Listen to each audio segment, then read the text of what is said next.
বেগম জিয়া রাষ্ট্রের একজন senior citizen. উনি যেভাবে হোক বাংলাদেশের কোর্ট কর্তৃক সাজাপ্রাপ্ত, এটা অস্বীকার করার কোনো জো নেই। এবং উনি অত্যন্ত মানবিকভাবে যে সমস্ত সুযোগ সুবিধা পাচ্ছেন, বাংলাদেশের খুব কম নাগরিক এই সুযোগ সুবিধা পেয়েছেন। উনি যেখানে পছন্দ ওনার, ওখানে উনি চিকিৎসা নিচ্ছেন এবং ওনার পছন্দের ডাক্তার দিয়ে উনি চিকিৎসা নিচ্ছেন। এবং আমরা গণমাধ্যমে এও জেনেছি ওনার ছেলের বউ ডাক্তার, তিনিও কিন্তু বাইরে থেকে অনলাইনের মাধ্যমে যেভাবে হোক এখানে যোগাযোগ করে, অস্ট্রেলিয়ার একটা টিমের সাথে যোগাযোগ করে তিনি চিকিৎসা নিচ্ছেন। মোহাম্মদ সালাউদ্দিন চৌধুরী, আমরা আলোচনায় যাব তার আগে বাংলাদেশ আওয়ামী লীগের ৭৫তম প্রতিষ্ঠাবার্ষিকী পালনগুলো, প্ল্যাটিনাম জুবলি।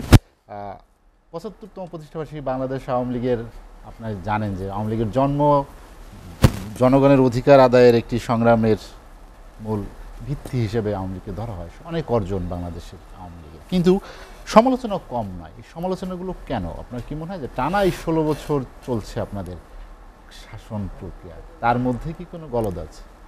ধন্যবাদ। আজকে লেট এডিশন যারা দেখছেন, আমি সবাইকে, সম্মানিত সবাইকে, দর্শকদেরকে শুভেচ্ছা জানাই, আর আমার ২০০ আলোচককে শুভেচ্ছা জানিয়ে শুরু করতে চাই। আমার কাছে মনে হয় এই প্রশ্নের জবাব দেওয়ার আগে আমি ওনার দুটো কথার জবাব দিতে চাই। সবচেয়ে উনি বললেন নিধন প্রক্রিয়া এবং বেআইনি প্রক্রিয়া, এই দুটো শব্দ নিয়ে আমার একটু আপত্তি আছে। বেগম জিয়া রাষ্ট্রের একজন সিনিয়র সিটিজেন। উনি যেভাবে হোক বাংলাদেশের কোর্ট কর্তৃক সাজাপ্রাপ্ত, এটা অস্বীকার করার কোনো জো নেই। এবং উনি অত্যন্ত মানবিকভাবে যে সমস্ত সুযোগ সুবিধা পাচ্ছেন, বাংলাদেশের খুব কম নাগরিক এই সুযোগ সুবিধা পেয়েছেন। উনি যেখানে পছন্দ ওনার, ওখানে উনি চিকিৎসা নিচ্ছেন এবং ওনার পছন্দের ডাক্তার দিয়ে উনি চিকিৎসা নিচ্ছেন। এবং আমরা গণমাধ্যমে এও জেনেছি ওনার ছেলের বউ ডাক্তার, তিনিও কিন্তু বাইরে থেকে অনলাইনের মাধ্যমে যেভাবে হোক এখানে যোগাযোগ করে, অস্ট্রেলিয়ার একটা টিমের সাথে যোগাযোগ করে তিনি চিকিৎসা নিচ্ছেন। তো এই যে মনে করেন ওই যে স্মার্ট বাংলাদেশ যে বলি, পৃথিবীটা কিন্তু হাতের মুঠোই। দেশের বাইরে থেকে চিকিৎসক এসেছে। হ্যাঁ, যে চিকিৎসক এসে অলরেডি চলেই গেছেন, ওনারা আমেরিকা থেকে চিকিৎসা কাজ করেছেন, এখন নতুন একটা টিম কাজ করছেন তাদের সাথে, আচ্ছা ওনার চিকিৎসা চলছে। তো বেআইনি প্রক্রিয়া যদি, আইনি নিধন প্রক্রিয়া যদি করতো, কখনোই এই সুযোগ সুবিধা কিন্তু বঙ্গবন্ধু কন্যা দিতেন না। এবং আরও একটা বলি, আমার কাছে খুব আশ্চর্য লাগে ওনার ধৈর্য দেখে।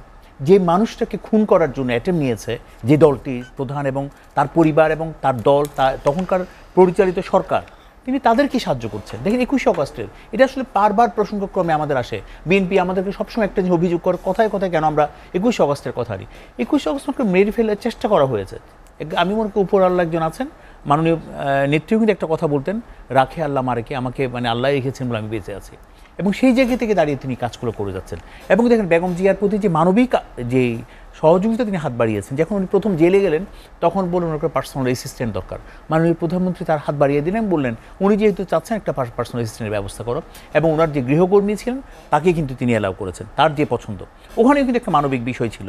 এবং আজকে যদি চিকিৎসার কথা বলি, আইনসম্মত হয়েছিল না, আইনসম্মত বিধিসম্মত, আমি মানবিক যে দৃষ্টিকোণ থাকা, ওটা কিন্তু মাননীয় প্রধানমন্ত্রী সর্বোচ্চ যেটা ওনার পক্ষে সম্ভব সেটাই করেছেন। আর আইনমন্ত্রী গতকালও বিবৃতি দিয়েছেন, আজকেও বিবৃতি দিয়েছেন, তিনি একটা উন্নত জায়গায় চিকিৎসা নিচ্ছেন এবং তার চিকিৎসাগুলো মনিটরিং করা হচ্ছে দেশের বাইরে থেকে। আমি ওই প্রসঙ্গে আর গেলাম না। আমরাও চাই তিনি সুস্থ হয়ে ফিরে আসুক এবং দেশবাসীর কাছে তিনি দোয়া চেয়েছেন এবং আমরাও মনে করি দেশবাসী নিশ্চয়ই তার জন্য দোয়া করবেন। এবং পাশাপাশি আমি আরেকটু বলি, যেটা আপনি বলেছেন আওয়ামী লীগ সম্পর্কে কথা বলতে গিয়ে প্রথমে বলবো, আমাদের আওয়ামী লীগের সাবেক সাধারণ সম্পাদক সৈয়দ আশরাফ একটা কথা বলেছেন, আওয়ামী লীগ একটা অনুভূতির নাম। আসলে এটা ভাষায় প্রকাশ করা যাবে এই দলটা কি। দেখেন ১৯৪৯ সালের প্রথম যে কমিটিটা ছিল, বঙ্গবন্ধু ছিলেন জয়েন্ট সেক্রেটারি, সেখান থেকে দাঁড়িয়ে একটা মানুষ স্বপ্ন দেখেছে এই দেশটাকে গঠন করতে হবে, এটাকে ভিনদেশীদের হাতে আমাদের দেশটা আছে। ৪৭-এর দেশভাগের পর তিনি অনুভব করলেন বিষয়টা। তিনি কলকাতা ইসলামিয়া কলেজের ছাত্র ছিলেন, সেখানেই তার সাথে সরওয়ার্দী সাহেবের একটা সখ্য গড়ে উঠলেন। সেখান থেকে তিনি স্বপ্ন দেখা শুরু করলেন, একটা দেশকে আমরা নতুনভাবে রূপ দিতে চাই, কারণ এদেশের কৃষ্টি সংস্কৃতি সব কিছুই আলাদা, পশ্চিম পাকিস্তানের সাথে আমরা থাকতে পারি না। এভাবে কিন্তু একটা দলের গঠন প্রক্রিয়া শুরু। এবং দেখেন সেই আইয়ুব খান যে বললো, মোহাম্মদ আলী জিন্না বললো যে রাষ্ট্র হবে, উর্দুই হবে বাংলাদেশের এই রাষ্ট্রভাষা, সেখান থেকে কিন্তু বঙ্গবন্ধু যাত্রা শুরু। তিনি জেলে গেলেন, জেল থেকে বের হলেন, এই যে ক্রমান্বয়ে প্রতিমুহূর্তে গ্রেফতার করতে করতে অনেক কিছু বলতে হয়। ১৯৬৯ সালে বঙ্গবন্ধুকে একদম অবিসংবাদিত নেতা বানিয়ে দিলেন বাংলাদেশের সমস্ত বাঙালি। এবং দেখলেন এবং ৭০-এর নির্বাচনে উনি একদম একক সংখ্যাগরিষ্ঠতা পেয়ে একটা সরকার গঠনের মতো জায়গায় চলে গেলেন। অনেক বাধা বিপত্তি এসেছেন, ৬ দফা আন্দোলন, শিক্ষা আন্দোলন, ৬৪-র সাম্প্রদায়িক দাঙ্গা, সব কিছু মিলেই কিন্তু বঙ্গবন্ধু এদেশের প্রতিটা মানুষের পালস বুঝতে পেরেছেন। যেমন বঙ্গবন্ধুর আত্মজীবনীতে আমি পড়েছি, এটা আমাদের অনেকেরই জানা কথা। বঙ্গবন্ধু নির্বাচন ক্যাম্পেইনে যখন গিয়েছিলেন, এক বৃদ্ধা মহিলা তার জন্য দাঁড়িয়েছিলেন 1 কাপ দুধ নিয়ে। তখন বলেছেন, বঙ্গবন্ধু তার এটা গ্রহণ করলেন এবং যাওয়ার সময় বঙ্গবন্ধুকে তিনি একটা আধুলি দিচ্ছেন। তখন বঙ্গবন্ধু বলেন, আপনার এই সাহায্যটা আমার লাগবে না। বুঝলেন, তুমি তো রাজনীতি করেই বেড়াও, তোমার তো টাকা পয়সা নাই, এটা তুমি রাখো, এটা তোমাকে আমি তোমার জন্য আমি রেখেছি। বঙ্গবন্ধু সেদিন বললেন, বাঙালিকে আমি কখনো বাঙালিকে কখনো আমি ঠকাতে পারবো না, বাঙালির সাথে আমি কখনো প্রতারণা করতে পারবো না। সেই যে তার কমিটমেন্টের জায়গাটা শুরু হয়েছে, তিনি বাঙালির সাথে কখনোই তার কমিটমেন্ট মিস করেননি এবং দেখেন বাঙালিকে একটা স্বাধীনতা উপহার দিয়েছেন। এবং সেই স্বাধীনতা এমন স্বাধীনতা না, 9 মাস একটা রক্তক্ষয়ী যুদ্ধের মাধ্যমে বাংলাদেশকে যে ধীরে ধীরে তৈরি করেছিলেন, এই 9 মাসের মধ্যে বাঙালি সেই প্রমাণটা তাকে দিয়েছেন। এবং পাকিস্তানের কারাগারে তাকে যখন বারবার মৃত্যুর কথা স্মরণ করে, তার বারবার কবর করে জিজ্ঞেস করা হয়েছিল, আপনাকে এই কবর দেবে, তখন তিনি বলেছিলেন, আমি মুসলিম, আমাকে খুন করা হবে, কিন্তু আমার কবর হবে বাংলাদেশে, আপনারা আমার লাশটা বাংলাদেশে পাঠিয়ে দিয়েছেন। তিনি দেশের মানুষকে এতটুকু ভালোবাসতেন। দেখেন 10ই জানুয়ারি তখন দেশে ফিরে আসলেন, তিনি তখন বললেন, 7 কোটি সন্তানের হে মুগ্ধ জননী, রেখেছ বাঙালি করে মানুষ করুনি। রবীন্দ্রনাথের কবিতা পাঠ করে তিনি বলেছিলেন, রবীন্দ্রনাথ তুমি দেখে যাও, তোমার বাঙালিকে আজকে মানুষ হয়েছে। এই যে বাঙালিকে মানুষ করার প্রক্রিয়া কিন্তু বঙ্গবন্ধু করেছেন। আজকে পুরো বাংলাদেশ, পুরো বিশ্বের কাছে বঙ্গবন্ধু একটা অবিসংবাদিত না, বাংলাদেশ আওয়ামী লীগ একটা অবিসংবাদিত না।